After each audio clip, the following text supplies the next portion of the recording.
welcome back to my film and TV channel. We're all staying safe and well. We got a little, and I will say little, not a big budget for spent on this one, a little British medieval comedy film to look at today that might have sort of gone under people's radar. We'll have a look at something that's called Sieze them. 91 minutes, a 15 certificate, this one. So yeah, it's a shame because it could be more aimed at a younger audience, but obviously, yeah, bad language and a couple of graphic scenes, and it gets a 15 rating. But we'll have a chat about it anyway. If I can just take a minute of your time just to give a mention for friends of the channel, Two Hands Stationery Company.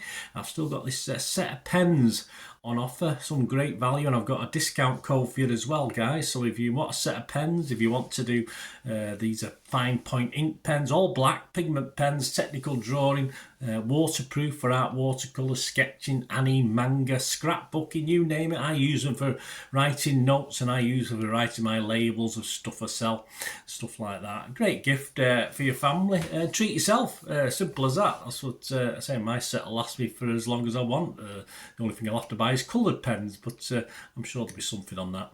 These are ridiculously priced, very cheap, cheap as chips, £8.49, retail at £12.99. The link's on screen and below.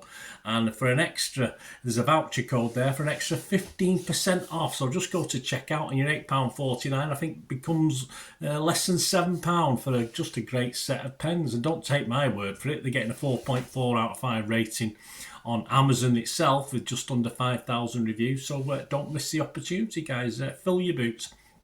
Right, back onto the film. Yes, there's a quirky little British film, a bit of British type humour that doesn't, you either get it or you don't. There's a lot of visual humour, a lot of comments that a lot of people think it's not very funny, but I just enjoyed the style of it, even though I didn't laugh out loud at it. I just like the characters. This stars Nicola Coughlan and Amy Lou Wood, Jessica Hines, Nick Frost, Lolly Adefope, James Acaster and Ben Ashenden.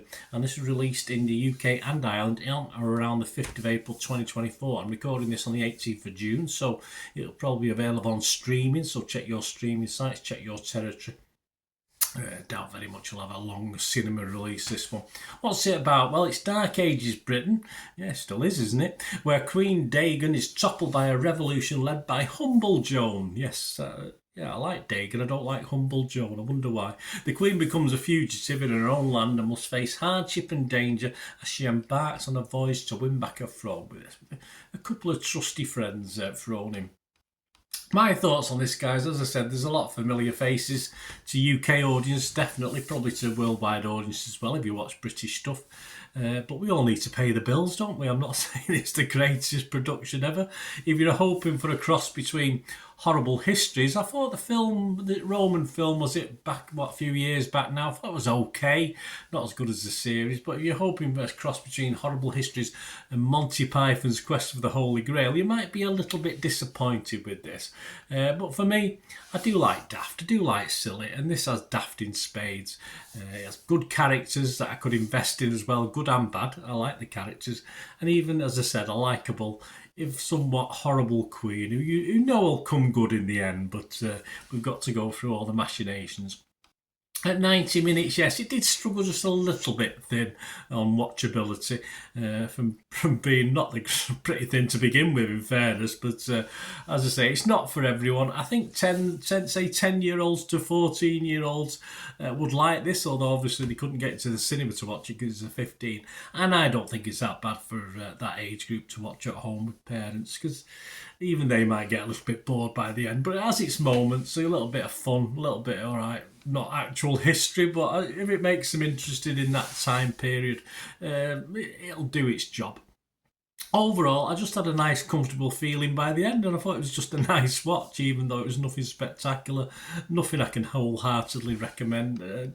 Just nice to see a sort of British style, as I say. I just perhaps wanted Cleese and Palin to turn up at some stage throughout this, but they didn't, obviously. But I just sort of liked it. It sort of worked for me. I'm not going to go mad on the scores. I'd have to, if it was fresh on Rotten Tomatoes, based on that, I'd probably say rotten, in fairness, because it was pretty bad. I'd be mixed on Metacritic. But I'm going to give this my minimum score that I do score something. I think it's worth a minimal score. I can't as I said, I can't recommend it, give a watchable score, but I'm just going to give it a 5 out of 10. And it was okay for me, but it won't be everyone's cup of tea, obviously, because I just like the style of the film. Metacritic, give it 44 out of 100, just 4 reviewers also, not fantastic. And if you go over to, that's 4 mixed as well. If you go over to the guys, Peter Bradshaw from Guardian, he scored it 60 out of 100, so he quite liked it. He said there's a mega helping of daftness, there is, silliness, there is, and goofiness, there is, in this wacky British comedy of the old medieval days. There you go. Ian Frey from Empire magazine, give it 60 as well. Perhaps I'm being a bit mean. Perhaps I'm just assuming other people don't have my sense of humour. I don't know. But Ian Frey said of Empire, turns the Dark Ages into the Daft Ages. It does. Delivering a mostly entertaining female-centred comedy enlivened by winning performances. Yeah, just laid-back British performances. Tim Roby from The Telegraph, he wasn't overly impressed. He gave it 40 out of 100. He said, being funny with Dark Age cliché shouldn't be a challenge, even if you have to trudge off script and simply cover yourself in mud. The cast of Sieze, a plucky shoestring Britcom about a peasant revolution, unfortunately face an uphill battle. I think they did okay. I'm filing almost 800 scores and reviews on Internet Movie Database, and it's getting exactly what I gave it, 5 out of 10. I think that's the level. There you go, guys. Hope you enjoyed that. Have a watch anyway. Just say if you like silly British things, have a watch, but it won't appeal to everyone. Please, if you are new to the channel, push that subscribe button, push the bell notifications. If you're still with me, great to have you on board. Watch all my stuff. You'll find stuff on City, my football team as well, Manchester City, if you check through the channel. So ignore that if you're into film and TV, or you know someone who might be interested if you're not yourself. Give them a kick in my direction. And I'm always open to individuals or organisations willing to help or support the channel or sponsor the channel going forward. I'm always open to have a chat about that, so message me through YouTube on here, guys, or get me through one of the socials where I post loads of film and TV stuff and city stuff as well. I'm on X and TikTok at Bernard_Deneen. I'm on Facebook, just get for Bernard Deneen. And yeah, you can email me as well. I put the email up there, so have a email me. We can have a chat about anything, but mainly just let me know what you think of this film or film and TV in general. It'd be great to hear from you. So we meet again. I want to ask one thing, don't I? Please stay safe, everyone. Bye for now.